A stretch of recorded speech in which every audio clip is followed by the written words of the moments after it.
안녕하세요. DM고입니다. 아, 시작부터 제가 웬 어둠 속에 갇혀있네요. 어딘가에 봉인이 되었어요. 실은 제가 바지에 전원이 켜진 고프로를 넣고 몇십 분을 모르고 있었어요. 어쩐지 주머니 부근이 뜨끈뜨끈하더라고요. 그래서 말래요. 일단 구독자분들께 죄송하단 말로 영상을 시작해야 할 것 같습니다. 배터리가 다 나가서 영상이 별로 없거든요. 실은 유튜브를 하게 될 줄 몰랐어요. 그래서 영상이요. 그래도 궁금하다고요? 그래도 보시겠다고요? 그러면 어쩔 수 없죠. 시작했으면 끝을 봐야죠. 안 그래요? 영상은 없지만 포토 슬라이드로 최대한 매끄럽게 포틀랜드를 전해드릴게요. 자, 그럼 이제 바깥으로 나가볼까요? 숨 참고 포틀랜드 다이브. 포틀랜드에서의 두 번째 날 새벽 5시. 동거인이 밖으로 나가서 도넛을 먹고 싶다고 하는 거예요. 아니, 지금 도넛집이 열어 했더니 5시에 연대요. 와우. 미라클 모닝이야? 혼자 가겠다는데 밖은 위험하잖아요. 어쩔 수 없었죠. 비몽사몽으로 선크림만 바르고 후다닥 나갔습니다. 평상시라면 절대 일어나지 않을 시간이라 고단했지만 막상 나가보니 좋은 거예요. 아직 덥지도 않고 동틀역 오렌지빛 광선이 건물을 비추는데 아름답더라고요.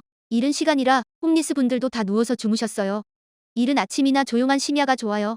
가려는 도넛집은 차이나타운 맞은편에 있었어요. 올드타운 지역의 일부인데요. 전에 왔을 때부터 위험하다는 얘기는 들었어요. 웬만하면 저 근처에 가지 말라고 하더라고요. 도넛집이 올드타운 중심부는 아니니까 괜찮겠지 하고 갔습니다. 유니언 스테이션 근처는 정말 위험하대요. 조심조심. 차이나타운의 위험. 사진을 확대해보니 일찍 기상하신 홈리스 분과 텐트도 보이네요. 지난 편에서도 말씀드렸다시피 도시 어디를 가도 이렇게 홈리스가 있어요. 제가 살고 있는 밴쿠버는 그나마 이스트 헤이스팅스 지역의 거의 대부분의 홈리스 분들이 모여 계시거든요. 자유를 중시하는 도시여서 그런지 포틀랜드에는 더 곳곳에 포진해 계신 듯합니다.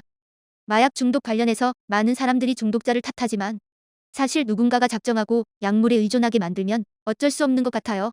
그런 이야기가 담긴 드라마가 최근에 나왔는데 넷플릭스 페인킬러라는 드라마예요. 추천해요. 그래서 하여간 도착한 곳이 부두도넛, 포틀랜드에서 아마 제일 유명한 도넛집이 아닐까 싶어요. 전에 왔을 때 줄을 꽤 길게 서서 기다렸던 기억이 있는데 오늘은 저희뿐이네요. 아마 우리가 첫 손님이었을 듯. 문도 잠겨 있더라고요. 가서 벨을 누르니 직원이 와서 문을 열어줬어요. 오컬트 느낌 낭낭한 장식들 보고 가시죠.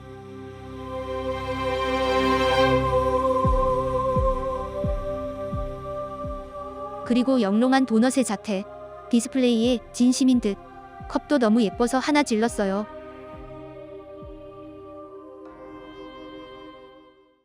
새벽 대바람부터 부두 흑마법과 싸워 이겨 얻은 전리품들 자랑하기. 그리고 숙소 1층에 있는 스텀타운에 가서 커피를 샀어요. 밴쿠버 홀푸드에도 커피비는 파는데 여기가 본고장이다 보니 종류도 더 많고 가격도 좀 더 저렴하더라고요. 오틀리와 전략적 제휴를 맺었나봐요. 요, 똑똑한 것들. 숙소 2층에 위치한 라운지에서 커피와 도넛을 먹으며 체스를 두었어요. 당분, 카페인 쫙 흡수했죠. 그래서 누가 이겼을까요? 씻고 옷을 갈아입고 다시 나갔습니다. 아직 아침밥도 안 먹었기 때문이에요. 도넛은 밥이 아니잖아요. 스크린도어라는 미국 남부 음식점에 갔습니다.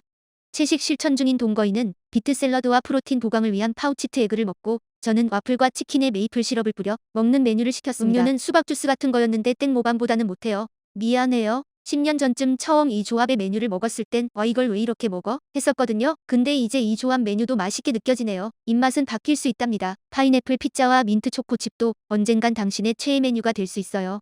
드디어 배가 불러서 소화를 시킬 겸 책방에 갔습니다. 세계 최대의 독립 서점 파일 북스예요. 들어가면 파일에서 가장 많이 팔린 도서가 분야별 순위대로 전시돼 있는데요. 비소설 분야에서는 H마트에서 울다가 있더라고요. H마트 회원카드가 있는 입장으로서 반가웠네요. 서가 규모가 엄청나요. 한 블록이 다 서점이에요. 이러니 관광 명소일 수밖에요. 뭐 엄청 많네요. 그리고 책을 옮기는 엘리베이터가 있는데 3도어예요. 세 방향으로 문이 열려요. 두 방향은 봤는데 세 방향은 처음 보네요.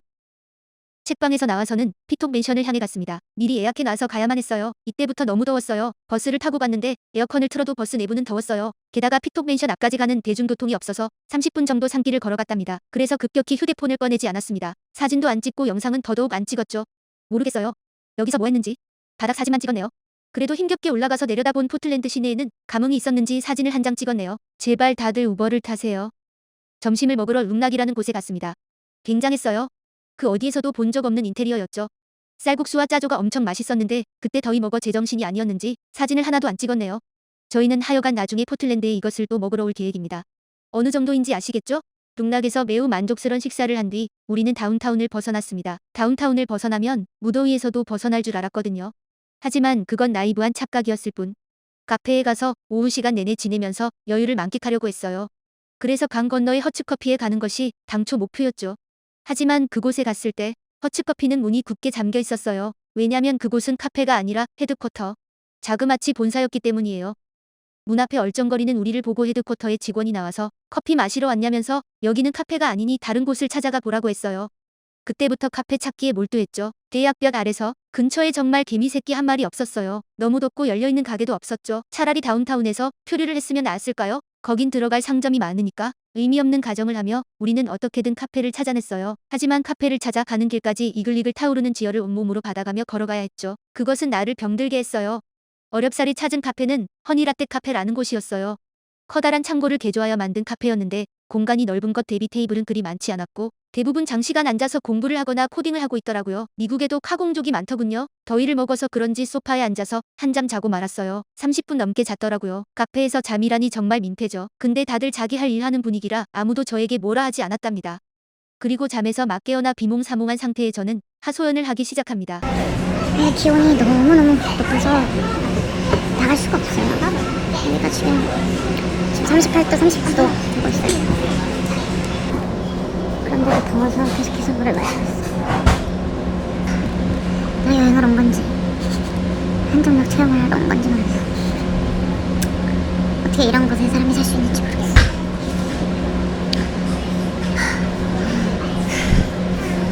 너무 힘들어. 너무 힘들어. 모르겠어. 아무 생각을 할 수가 없어. 여기는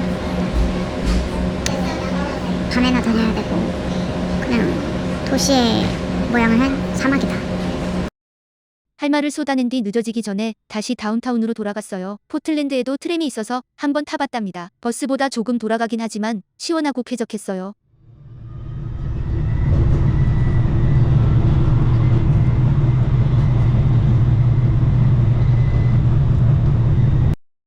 그리고 저녁 식사를 했답니다. 라도라는 샌드위치 전문점이었어요. 포틀랜드 브랜드이고 평이 좋아서 가봤습니다. 퓨전 샌드위치를 판매하는데 저는 포크 미트볼 반미를 먹고 동거인은 해치 칠리 스매시버거를 먹었습니다. 그 식사를 끝으로 포틀랜드에서의 둘째 날 일정을 마감했습니다. 9시도 안 되어서요. 나이 들어간다는 증거일까요?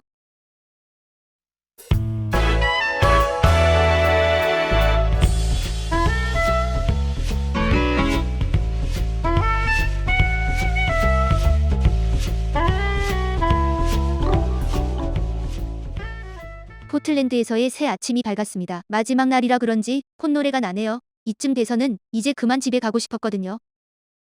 더 이상 뭘 해야 할지도 모르겠어서 스톰타운 커피빈을 좀 사고 숙소인 에이스 호텔에서 11시쯤까지 좀 쉬다 짐을 맡겼어. 동거인 선생님이 한정판 신발 구경을 하고 싶대서 올드타운 부근으로 향했습니다. 우리가 찾은 곳은 인덱스라는 신발 편집샵이었어요. 이 조던, 에어맥스, 에어포스, 덩크부터 시작해서 뉴발란스, 아디다스 등등 정말 많은 한정판 신발들이 있었습니다. 새 상품도 있고 몇 번 신은 신동급 신발들도 있었어요. 보기에는 정말 화려했지만 슬프게도 발 사이즈에 맞는 게 별로 없더라고요. 빈손으로 나온 우리는 마지막 식사를 하러 갔습니다. 포틀랜드의 또 다른 유명 브루어리 펍 베구즈 브루잉 컴퍼니입니다. 동거인은 역시 샐러드를 주문했고 저는 버팔로윙과 버거를 시켰어요. 양이 이렇게 많을 줄 몰랐죠. 그래도 어떻게든 다 먹어보려고 노력했어요. 그런데도 많이 남았습니다. 천조국의 스케일은 남다르네요.